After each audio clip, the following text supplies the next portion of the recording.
Ladies and gentlemen, welcome back to the Indie Zone. This is Kathy. We will discuss page 5 of the Affidavit of Probable Cause in State versus Kohberger. As a brief refresher, you will recall that in page 4, there were a series of statements rendered by the surviving roommate, DM, of what she saw and what she heard. And one was that she saw a male whose face was covered largely by a mask, his nose and mouth was covered, walking toward the sliding glass door. Page 5 starts with the statement, DM did not state that she recognized the male. This leads investigators to believe that the murderer left the scene. I'm a bit confused here as to why the statements that contained in page 4 combined with DM's statement here at page 5 that she did not state that she recognized the male would lead, number 1, to the conclusion that this was the murderer, and number 2, that the murderer left the scene.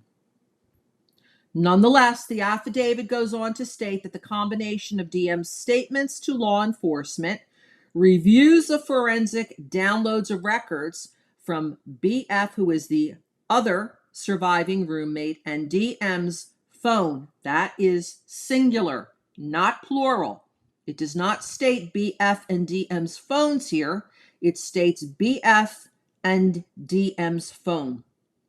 And also, video of a suspect vehicle as described below leads investigators to believe that the homicides occurred between 4 a.m. and 4:25 a.m. This is the official timeline as established by the Affidavit of Probable Cause at page 5, signed under penalty of perjury by Detective Payne. There is information, ladies and gentlemen, a little bit later on in this affidavit that seems to contradict this timeline of 4:05 and 4:25.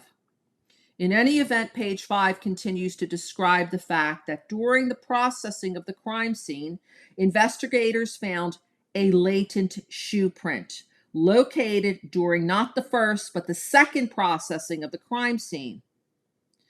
At first by using a presumptive blood test and then amino black, which is described on page 5 as being a protein stain that detects the presence of cellular material. This detected shoe print revealed a diamond-shaped pattern that is similar to the pattern of a Vans type shoe sole just outside the door of DM's second floor bedroom.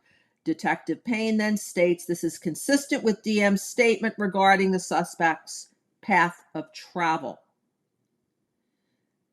Detective Payne continues that as part of the investigation, an extensive search, commonly referred to in law enforcement as a, quote, video canvas, end quote, was conducted in the area of the King Road residence to obtain any footage from the early morning hours of November 13th, 2022, in the area of the King Road residence and also surrounding neighborhoods. This was done in an effort to locate the suspects or suspect vehicles traveling to or leaving from the King Road residence. Said video canvas, according to Detective Payne at page 5, resulted in the collection of numerous surveillance videos in the area from both residential and business addresses. He goes on to state that I have reviewed numerous videos that were collected and have had conversations with the other Moscow police officers, ISP detectives, that's Idaho State Police, and also FBI agents that are similarly reviewing this footage.